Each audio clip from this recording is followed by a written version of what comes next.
After nearly 2 years of waiting, America will get some answers straight from Robert Mueller, but not before President Donald Trump's Attorney General has his say. The U.S. Justice Department is expected to release a redacted version of the special counsel's report on Russian election interference and the Trump campaign, opening up months, if not years, of fights over what the document means in a deeply divided country. Even the planned release of the nearly 400-page report quickly spiraled into a political battle over whether Attorney General William Barr is attempting to shield the president who appointed him and spin the report's findings before the American people can read it and came to their own judgments. After nearly 2 years of waiting, America will get some answers straight from Robert Mueller, but not before President Donald Trump's Attorney General has his say. The U.S. Justice Department is expected to release a redacted version of the special counsel's report on Russian election interference and the Trump campaign,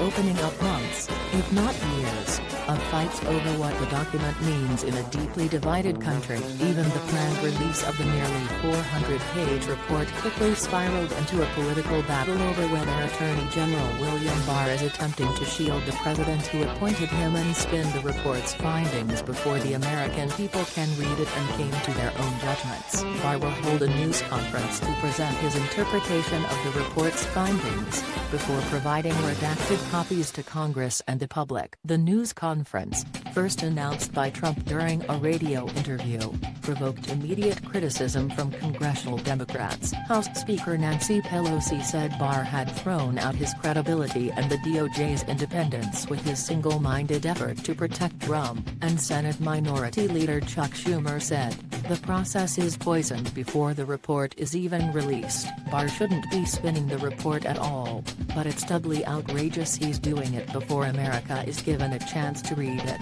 Schumer said. Hours before Barr's press conference, Pelosi and Schumer issued a joint statement calling for Mueller to appear before Congress as soon as possible. They said Barr's partisan handling of the report has resulted in a crisis of confidence in his independence and impartiality. A Justice Department official confirmed Barr's plan to speak and answer questions about his process before the report's public release. He will be accompanied by Deputy Attorney General Rod Rosenstein, who oversaw the investigation after Mueller's appointment in May 2017. Mueller and other members of his team will not attend, Special Counsel spokesman Peter Carr said. After the news conference, the report will be delivered to Congress on CDs and then be posted on the Special Counsel's website, said the official, who wasn't authorized to discuss the matter publicly and spoke on condition of anonymity. Barr formulated the report's rollout and briefed the White House on his plans, according to a White House official who was not authorized to discuss the matter publicly. The White House declined to comment on an ABC News report that it had been briefed on the contents of Mueller's report beyond what Barr has made public. At a later date, the Justice Department also plans to provide a limited number of members of Congress and their staff access to a copy of the Mueller report with fewer redactions than the public version, according to a court filing. The report is expected to reveal what Mueller uncovered about ties between the Trump campaign and Russia that fell short of criminal conduct. It will also lay out the special counsel's conclusions about formative episodes in Trump's presidency,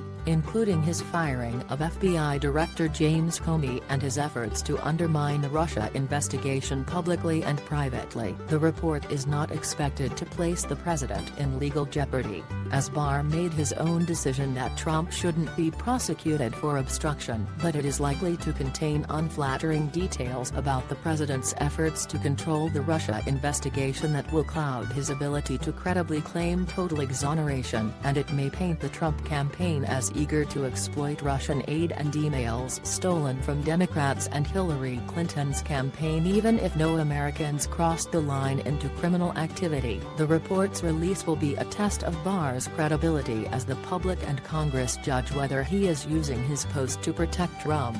Barr will also face scrutiny over how much of the report he blacks out and whether Mueller's document lines up with a letter the Attorney General released last month. The letter said Mueller didn't find a criminal conspiracy between the Trump campaign and the Russian government, but he found evidence on both sides of the question of whether the president obstructed justice. Barr has said he is withholding grand jury and classified information as well as portions relating to ongoing investigation and the privacy or reputation of uncharged peripheral people. But how liberally he interprets those categories is yet to be seen. Democrats have vowed to fight in court for the disclosure of the additional information from the report and say they have subpoenas ready to go if it is heavily redacted. Mueller is known to have investigated multiple efforts by the U.S. president over the last 2 years to influence the Russia probe or shape public perception of it. In addition to Comey's firing, Mueller scrutinized the president's request of Comey to end an investigation into Trump's first national security advisor,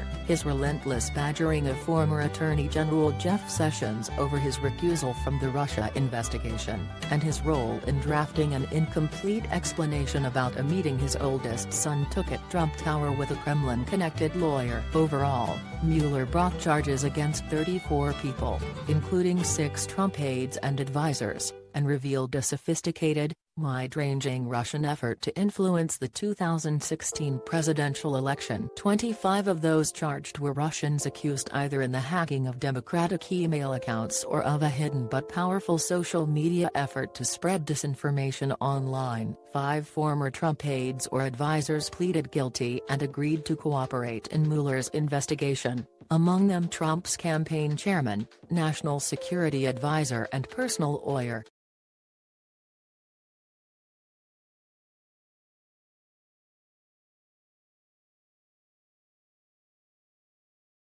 Yeah.